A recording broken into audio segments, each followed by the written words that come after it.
At ito po, nagmotor tayo at pinapais po natin yung sasakyan natin mga kalingap. At ngayon po magtuturo po tayo dun sa church plant po. Church plant po dito sa Cabanbanan mga kalingap. At ayun po sila kunting party. Nagsimula po sila sa mga bata. Bata pa lang po sila. Ayan po yung simbahan. Gawain po yan. Gawain po yan mga kalingap. Yung mga matagal na. May mga nagpapatuloy po. Ngayon dalaga na yung ibang mga bata. Mga Bible school lang dati. So bubunga po sila. At shout out po natin yung mga elders. Sila yung nag-visit pag mga Sunday. At ngayon po nakabisita tayo ulit dito. Invite tayo kasi part po tayo ng oops. Lalim. Buti na lang po, salamat kay Kuya Rene. Meron tayong waterproof na maulan po kasi. Sumama na po sila, yung iba dalaga na. So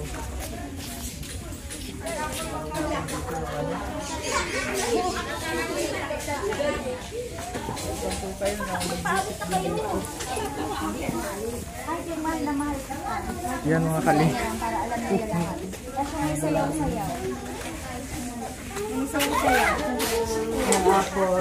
Hello! Kailangan magsipag sa gawain ng Panginoon. O, ito sila Tinobio, mga dalaga na sila, o. Shoutout natin si Pastor, Hello, Pastor Henry. Hello, Pastor Obet. Pastor Obet. Hello po.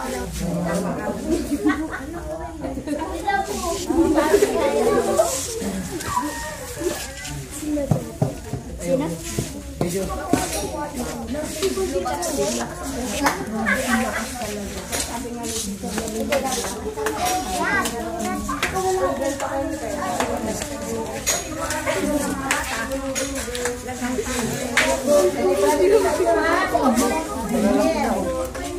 Dala-dala.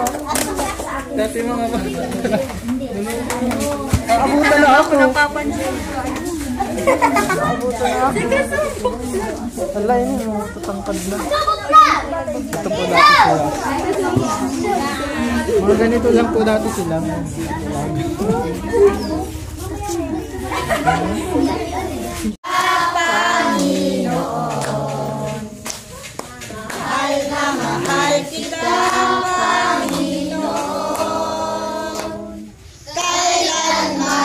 Kita'y papapalit, pagkat sa piling mo'y langit. Mahal na mahal kita, Panginoon. Mahal na mahal kita, Panginoon. Habang buhay, papupurihan ka. Habang sa'yo, habang buhay, pag-ibig ko sa'yo'y iaalay. Mahal na mahal kita, Panginoon. Mahal na mahal kita, Panginoon. Kailan may di kita ipagpapalit, pagkat sa piling mo'y langit. Mahal na mahal kita, Panginoon. Inang Diyos sa akin. Ay, ganun pala. Buti ng Diyos, buti ng Diyos sa iyo. Buti ng Diyos, buti ng Diyos sa kanya. Buti ng Diyos, buti ng Diyos sa lahat.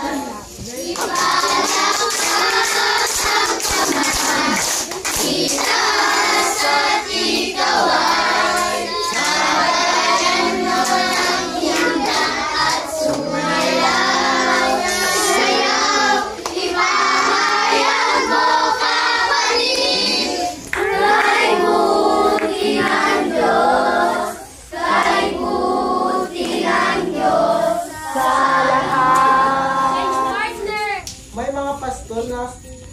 nagpaparang at nagbabantay ng kanilang tupa.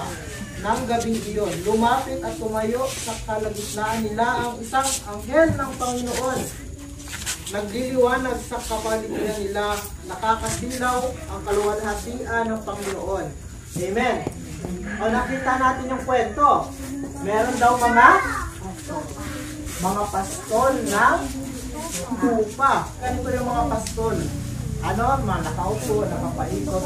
Tapos biglang may anghel na nagpakita. Ano yung anghel? Anong klase ng anghel? Liliwanag.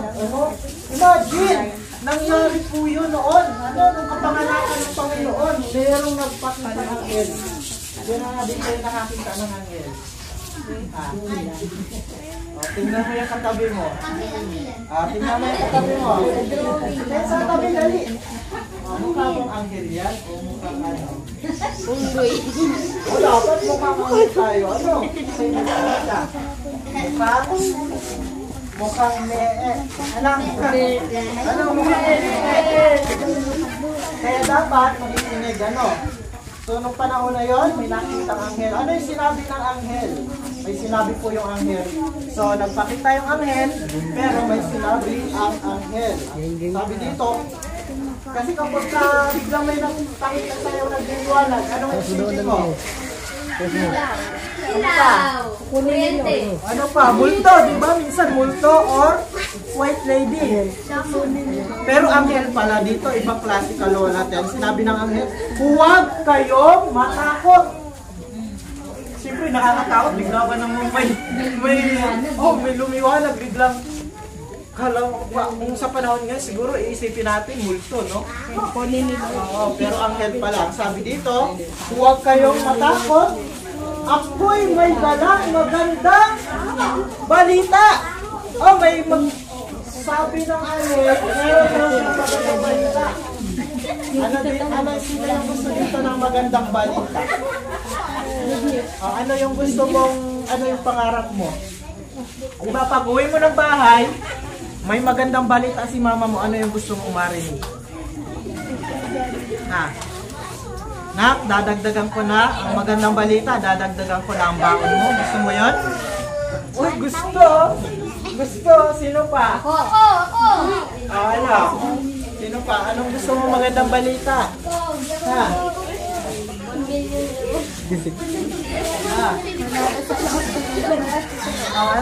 Pag uwi mo ng bahay, sinabi ng mama mo, nak, may magandang balita. Ano yung gusto mong marinig? Sino dito yung may trabaho ang papa niya? Sino yung walang trabaho ang papa niya? Pag uwi mo ng bahay, nak, may trabaho na si papa mo. Masaya ka ba? O diba? Itong pinag-usapan natin dito, magandang balita. Bakit may magandang balita? Noong panahon ni Eva at Adan, nagkaroon ng masamang balita. Ano yung masamang balita? Kumain ng apple. Yun yung nag-isandi ng masamang balita. Ano yung masamang balita? Pagsuwi sa utos. Pinalayas ang tao doon sa Garden ng Eden. At ang sabi doon, hindi na magiging yung babae ay mahihirapan sa panganganak, maghihirap sa pagtatrabaho ang lalaki.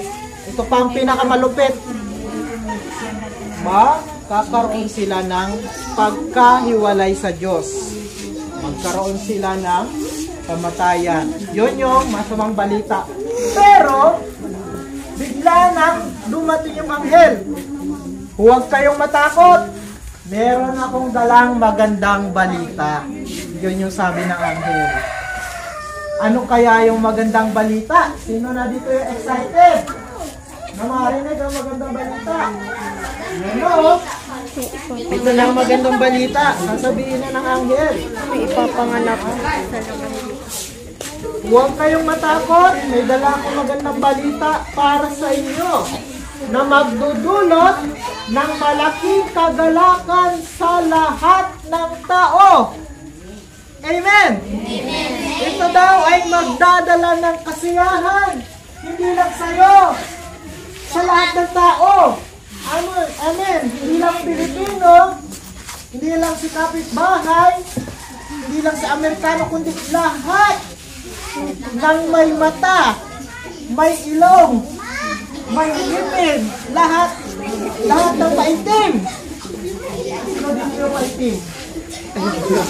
Lahat ng maputi. Ito pa, maganda. Lahat ng pango. Aray.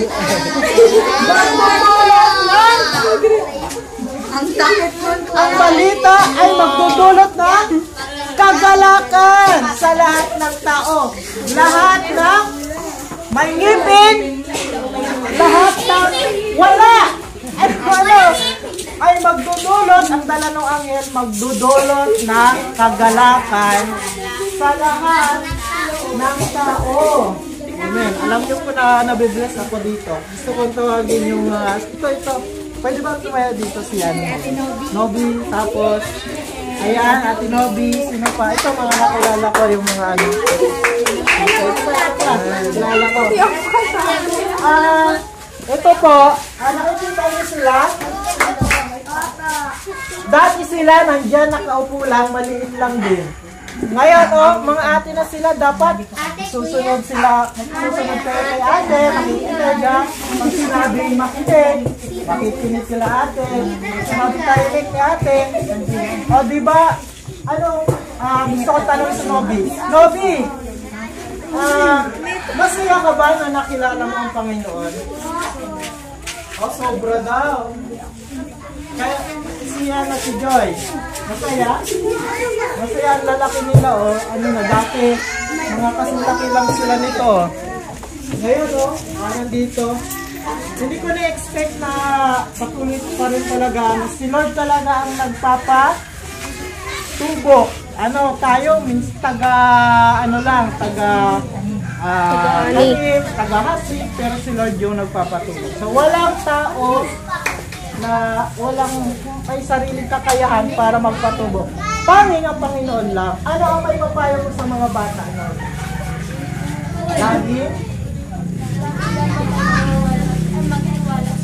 Lagi daw kayong magtiwala sa Diyos, kaya nakakatuwa. Kasi may mga ate na, salamat din talaga sila Lola, dyan, sila Ate Apple, na hanggang ngayon, ginagamit ng Panginoon para maghatid ng magandang balita. Ayan, yung ko. Sabi ito na yung magandang balita na magbibigay ng kasiyahan. Ang sabi dito, isinila ngayon sa bayan ni David ang inyong tagapagligtas. Tagapagligtas ng lahat ng pango, lahat ng maputi, lahat ng tao. So hindi lang po ikaw, hindi lang si Pinoy, si Tagalog, si Bisaya, hindi lang si Amerikano, kundi lahat ng tao. Tagapagligtas ng lahat ng tao. So kung ikaw ay tao, si Jesus ang iyong tagapagligtas. Ayun, sabi dito, ang Kristong Panginoon. Ito ngayon ang palatandaan, matatagpuan ng isang sanggol na nababalot ng lampi na kahiga sa isang saksaban. So, verse 13, exciting ito. Verse 13, exciting ito. Bigla, sabi dito, bigla nilang nakita kasama ng anghel ang isang malaking hukbo. Ano yung malaking hukbo? Grupo. Yan, grupo, malaking tao. Anghel, na napakaraming anghel. Sino dito yung nakakita ng na nagmamarch ng mga military sa TV? Sila po. Diba? Madami sila, pero dito malaking hukbo naman ito na anghel yung pinag-uusapan dito. At sabi dito, mga anghel, ang ginawa? Sabay-sabay silang umawit at nagpuri. So imagine, kung halimbawa tayo, anghel tayo, nagkantahan tayo sa Panginoon, ang sarap. ano, masarap sa pakiramdam, sila ay nagpuri. Ano yung sabi na, ano yung sinasabi nila? Ang sabi dito, papuri sa Diyos sa kaitaasan at sa lupa'y kapayapaan ng mga taong pinalugdan niya. Amen. Sa English, alam niyo po yung kantang Joy to the World. Joy! Siya na. The Lord has... Sino? Pwede kumawit. 1, 2, 3. Joy to the world. Lakasan, dali. The Lord has... Wow. Now, ang galing. Wow, amazing. Yan, lakasan. 1, 2, 3, go. Joy to the world. The Lord has come. Ito po yun. Ito po yun. Yan po yung awit. Yan po yung awit dito. Ayan. Sabi ng mga anghel. So dapat ang mundo ay magpuri dahil tayo ay piniligtas na ng Diyos. Piniligtas sa pamamagitan ng Panginoong Jesus. Ano? Ganun po yung nangyari. Nung Pasko, diyan din kinuha yung Pasko na kailangan magsiya, magbigayan, sapagkat nung isilang Jesus, nagkaroon tayo ng pamasko. Ano yung pinaka the best na pamasko sa atin ng Panginoon, ng Diyos? Ito yung kaligtasan. Ano? Ito yung kapatawaran. Nagkamaling ka, pag humingi ka ng tawad, magkakaroon ka na ng kapatawaran. At ikay aakuin ng Diyos na maging anak niya. Ito may verse. Anong verse? Anong verse? Ha? Lakasan mo muna. 1, 2, 3. Lakasan mo ha. Lucas 19:10, ang anak ng tao ay naparito upang hanapin at iligtas ang naligaw. Roma 3:26, sapagkat ang lahat ay nagkasala. Mali.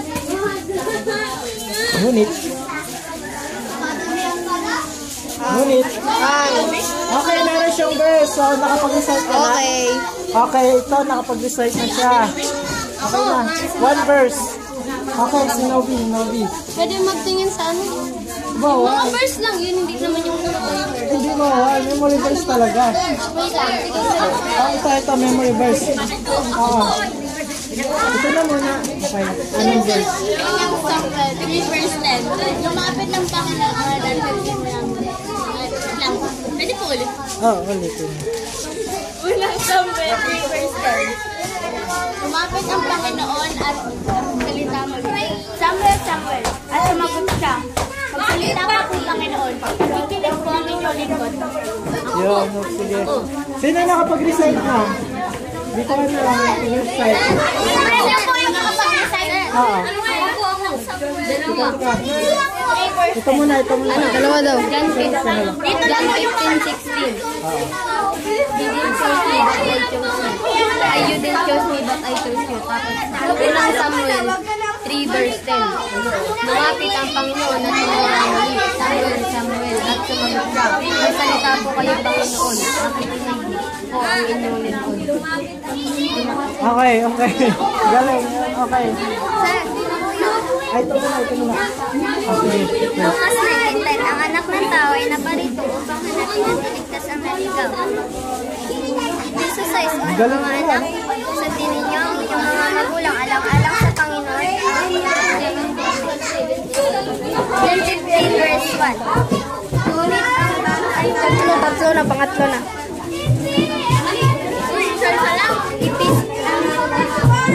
John 15:1. Ako ang tunay na puno ng bukas at ang aking ama tagapag-alaga.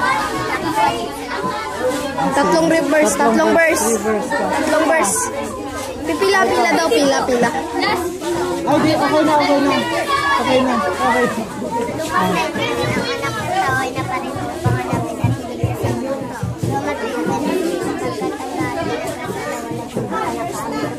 Alam niya daw yan, Jesus ay sa alang-alang,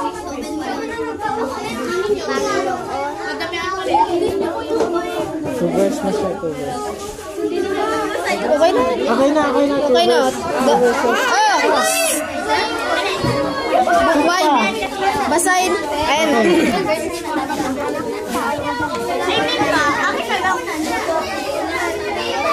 Yun na? Okay, one verse. Isa lang.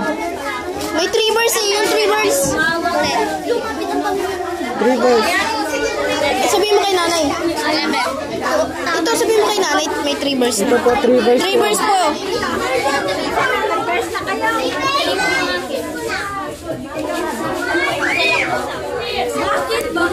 Okay lang. Okay, verse na. Ano?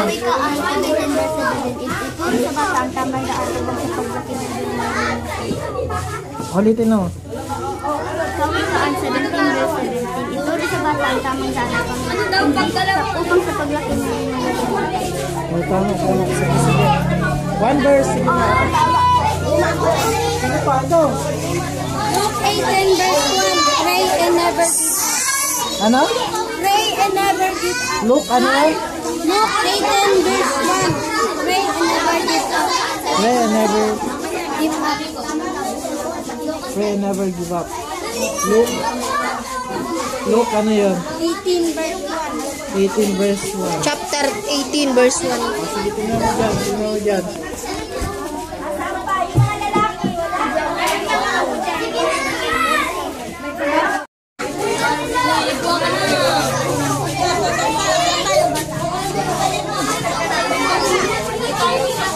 Ano?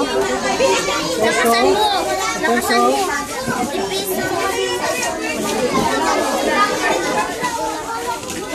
Okay, doon na. Okay na yan. Ay, ito na yun.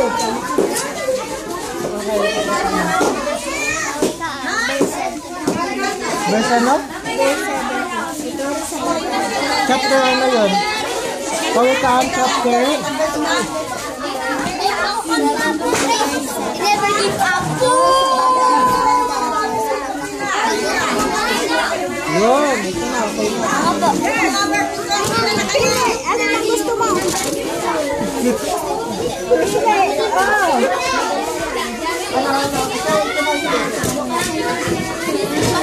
Bakit yan? Parito o panghahalan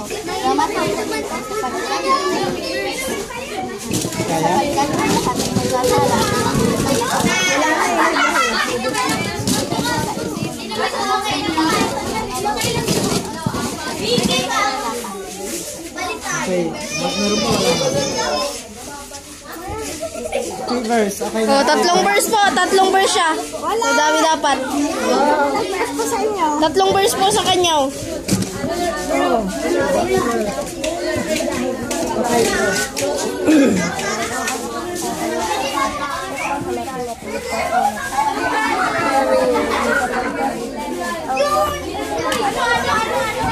Nakasan mo?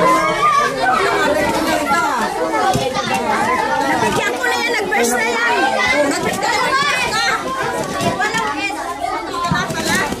Pinigay ko na yun.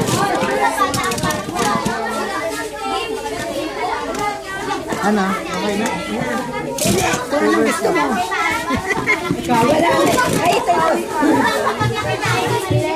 11 verse. Ano? Hoy, bawal yan. Okay ka na? Very cool. Hindi na. Verse 11, verse 11.